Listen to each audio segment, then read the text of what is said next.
Ministro de Educación, Alberto Giglione, señor Secretario de Educación, Jaime Persic, querido maestro Bernardo Clisber, docentes de diferentes escuelas de nuestro país, integrante del programa Amartya Sen de todo a lo largo y lo ancho de nuestro país, de las 28 facultades de Ciencias Económicas de universidades nacionales de nuestro país, tutores de ese programa.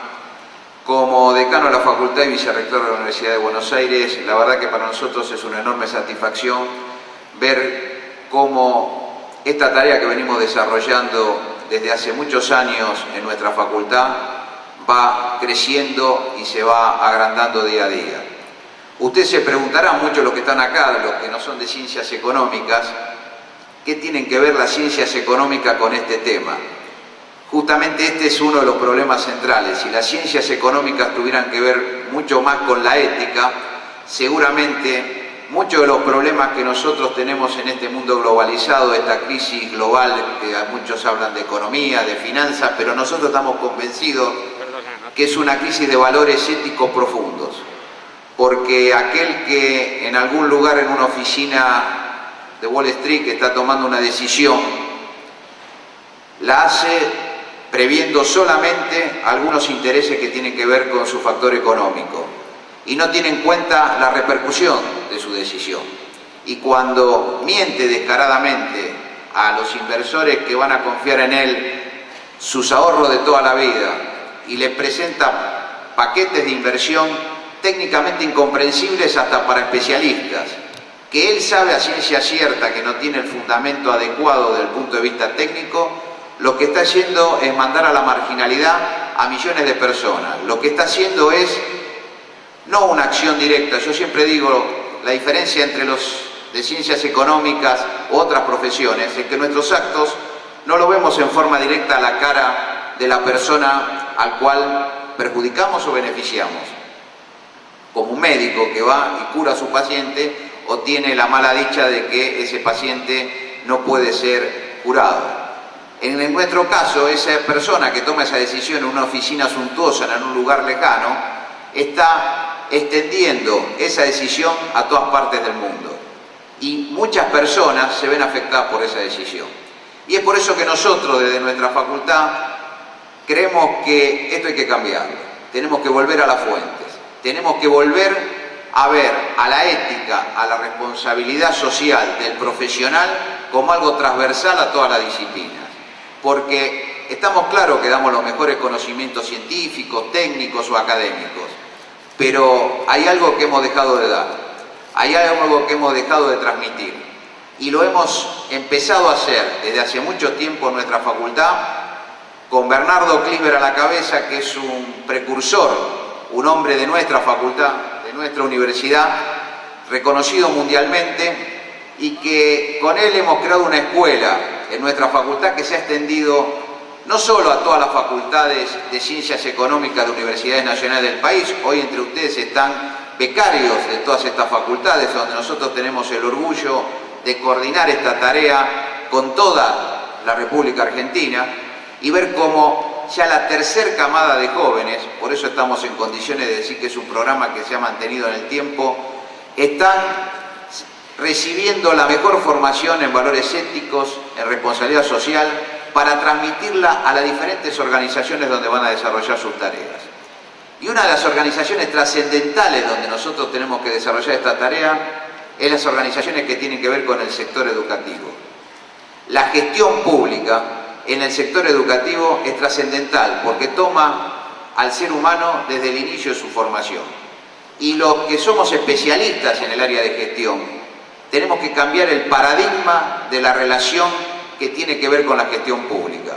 Y el paradigma de la relación que tiene que ver con la gestión pública está en los sectores trascendentales del Estado, donde la educación, vuelvo a decir, es un pilar trascendental y sobre todo en el siglo XXI. Por eso, la verdad que nosotros felicitamos al Ministro de Educación, a nuestro amigo Alberto, a Jaime, por el apoyo que permanentemente nos dieron para este programa. Este programa no lo podríamos haber realizado sin el apoyo concreto y la decisión política concreta del Ministerio de Educación de apoyarnos desde lo político, desde lo estratégico y desde lo financiero, porque está claro que si uno quiere tomar decisiones cuando está en función política, esa decisión se basa claramente en que cuando uno crea un programa tiene que ver cómo asigna esos recursos. Y ahí está claramente dada cuál es la intencionalidad política. La intencionalidad política del Ministerio de Educación es apostar a cambiar el paradigma de la gestión pública, apostar a cambiar el paradigma de lo que estamos viviendo en el mundo. Y por eso me parece que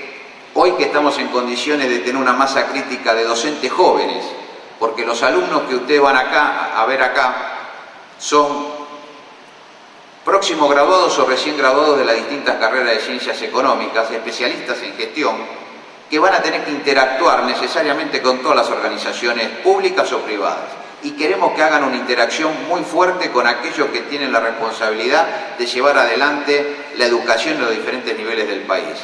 Y me parece que la mejor manera de que la universidad pública haga esta extensión universitaria es conectando, articulando a sus jóvenes estudiantes capacitados por nuestros nuevos valores con la realidad de aquellos que tienen la responsabilidad del día a día de llevar a los niños a una nueva capacitación que tenga en la ética un factor transversal a todas las disciplinas.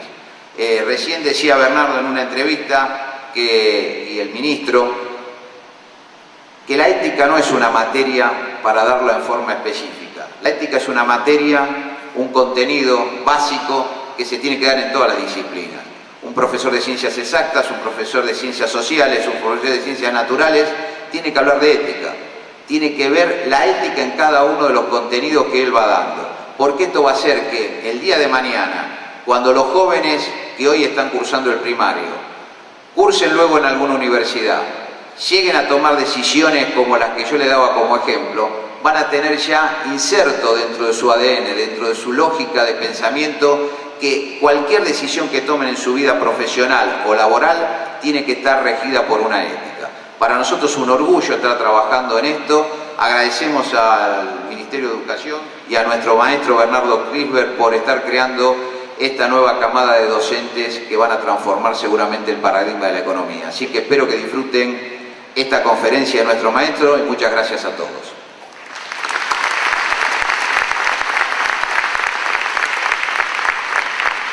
Seguidamente escucharemos las palabras del Ministro de Educación de la Nación, profesor Alberto Silioni. Bueno, buenos días a todos y a todas. Nuestro ministerio siempre se viste de fiesta cuando recibe alumnos, docentes, organizaciones sociales, cuando nos vienen a visitar, para decirlo de un modo coloquial. Así que haya aquí alumnos y docentes de la educación secundaria, que haya alumnos y docentes de los institutos superiores de formación docente, que haya directores de escuelas que trabajan tanto con nosotros en el plan ahí, en otras experiencias, que haya alumnos, becarios, docentes, tutores del programa Amartya Sen, que estén representadas 28 universidades públicas. La verdad que para nosotros es una satisfacción, es un honor. Veo acá a muchos de mis compañeros del ministerio y para todos nosotros es un honor recibirlos. Formamos parte de una experiencia que es la de un gobierno nacional que ha puesto en el centro la educación y que ha puesto en el centro también las preocupaciones éticas, porque siempre gobernar es preferir y se puede preferir arrancar la gestión de gobierno entrevistándose con banqueros o embajadores, o como hizo Néstor Kirchner, se puede preferir arrancar la gestión de gobierno yendo a una provincia que hacía 90 días que no pagaba salarios docentes en cuasimonedas. Entonces siempre preferimos, porque también, y seguramente Bernardo hablará de esto, la ética siempre es una encrucijada que nos marca caminos. También recuperar el subsuelo de la patria es una decisión ética, o incorporar la asignación universal por hijo.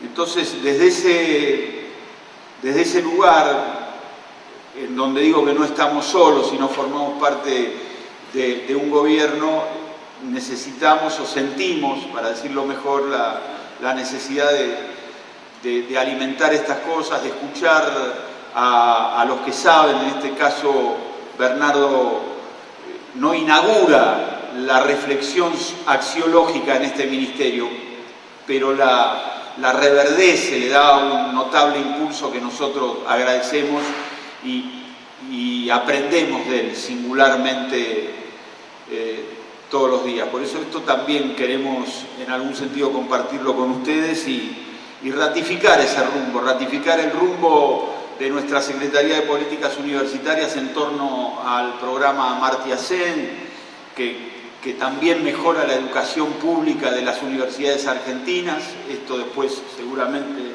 Bernardo lo dirás, y ratificar la presencia del programa que conduce Bernardo en este ministerio de un modo institucionalizado. Brevemente, yo quiero decir que algunos sectores, cuando la escuela habla de valores, piensa que se distrae. Hay algunos que piensan que hablar de valores es distraerse de lo esencial que debe hacer la escuela, que es la transmisión de saberes científico-tecnológicos. Y nosotros creemos que es un extraordinario momento de la Argentina para discutir. Esa es una discusión política. La transmisión que una sociedad decide hacer a las generaciones sobrevinientes, a los que vienen. Aquí muchos de ustedes son educadores y se están formando para ser educadores.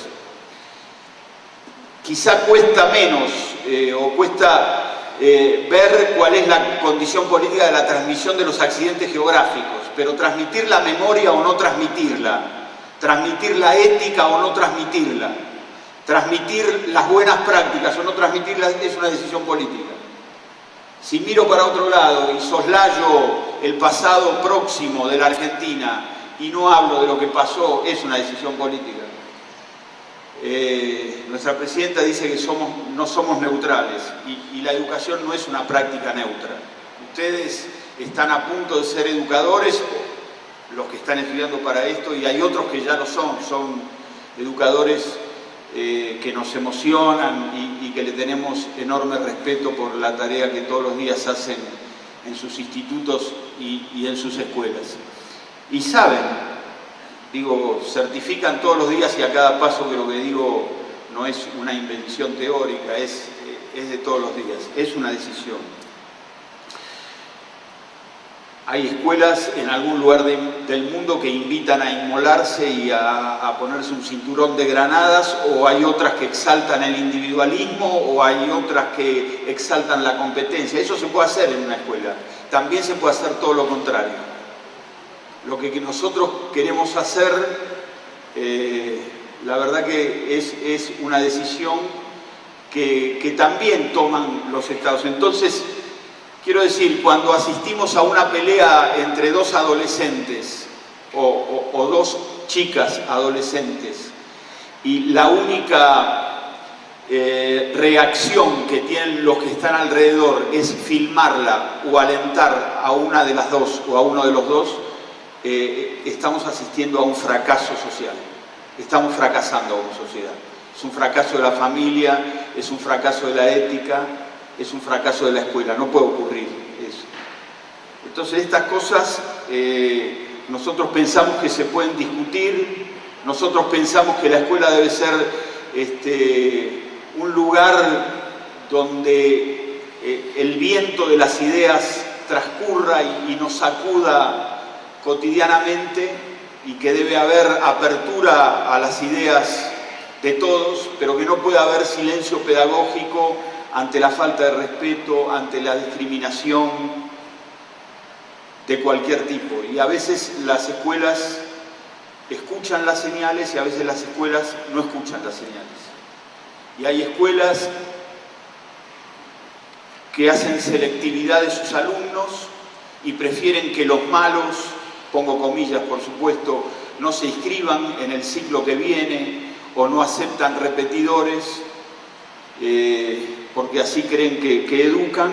Y hay otras escuelas, como esa escuela de Nogoyá, en donde un joven varón decide cambiarse de sexo y lejos de echarlo a patada, lo bancan, lo respetan, lo quieren, lo aman y sigue siendo la escolta de la bandera de la escuela. Pasa una cosa y otra en las escuelas argentinas. Y nosotros, como ustedes, abogamos para que pasen las segundas, para que lo que ocurra en la escuela siempre tenga que ver con la justicia, con el respeto, con la celebración de las diferencias. Nosotros decimos que las diferencias no anulan los vínculos, las diferencias desafían los vínculos. Y a veces se nos esconde a través de las diferencias cuál es la semejanza esencial que tenemos, que es la semejanza como seres humanos. Entonces, ahí hay un extrañamiento con el otro. Las escuelas deben trabajar militantemente en esto de que el otro no resulte un extraño. 2 o 3 cosas más porque lo queremos escuchar a Bernardo. Educación en valores no es inculcación de valores. Educación en valores no es transmitir los valores que tiene el educador. La educación en valores no tiene como destinatario a los alumnos. Por eso a nosotros no nos gustan tanto los regímenes de disciplina que tienen un solo destinatario, que son los alumnos, sino los sistemas de convivencia que nos tienen de destinatarios a todos. Educación en valores, como decía Alberto Barbieri, no es transmitir formalmente los valores. Ustedes son educadores o alumnos y saben de qué hablo. No puede haber una escena cotidiana de clase donde alguien entre y diga, bueno, hoy vamos a hablar de la bondad. No se la cree nadie esa. La verdad que no existe como posibilidad. Hoy vamos a hablar, por eso Max Scheler decía que los valores se transmiten personalmente, se encarnan los valores. Pues tampoco sirve demasiado que alguien hable de la bondad o de la solidaridad y en sus prácticas concretas haga exactamente lo contrario, ¿no? No le creemos a un educador que hable de esto, de lo otro y después no sepa cómo se llaman los alumnos, no reparen en el otro. Bueno, de esto estamos hablando. Nosotros creemos que la escuela no debe ser conducida por una federación de adultos y jóvenes. Lo digo con todo respeto, la escuela es una institución conducida por los adultos, pero no se puede conducir hoy una institución educativa si no se escucha a los jóvenes y si no tienen no solo participación, sino la fase superior de la participación, que es el protagonismo. Y hay que comprender los valores de los otros. Alguna vez, siempre nosotros citamos entre nosotros a alguien, no importa, un director, directora que nos decía, bueno, ¿cómo puedo educar a estos pibes que no tienen valores? Bueno, ahí hay una tragedia axiológica. Alguien que piensa que otros no tienen valores se tiene que replantear justamente el para qué se educa, ¿no? Termino. Estamos también presentando esta obra de Bernardo, que es Cómo enfrentar la pobreza y la desigualdad. 23 capítulos. Esto va a ser distribuido hoy. Hay las desvergüenzas de los escándalos éticos, se habla de pobreza, se habla de salud, se habla de economía. Es muy interesante advertir la diferencia entre el Tea Party y lo que opinan ciertos grupos de la derecha internacional y ciertos jóvenes que pueden ser los indignados de Madrid o los ocupas de Wall Street. Y hay una presencia fundamental, no solo en un capítulo específico, sino en todo el libro, de la importancia de la educación. Me parece, y ayer lo acabas de decir, Bernardo, en un encuentro, ¿no? La única estrategia ganadora es la educación. Nosotros creemos, formamos parte de un gobierno que apuesta a la educación. Es un libro que tampoco es concesivo, porque no es un elogio al gobierno, porque es un libro que habla de los pobres que no terminan la secundaria, y esto nos duele porque ocurre en la Argentina, y habla de los que tienen que aprender más y todavía no aprenden, y esto nos hace responsables, y habla de la posibilidad de que haya una educación pobres para pobres. Entonces, de todo esto nos comprometemos, no es una concesión al gobierno de turno, es una reflexión profunda sobre lo que debe ser la educación. Y para terminar, ustedes tienen o tenemos, porque quienes conducimos el ministerio ocasionalmente, temporariamente, somos educadores. Tenemos un privilegio extraordinario.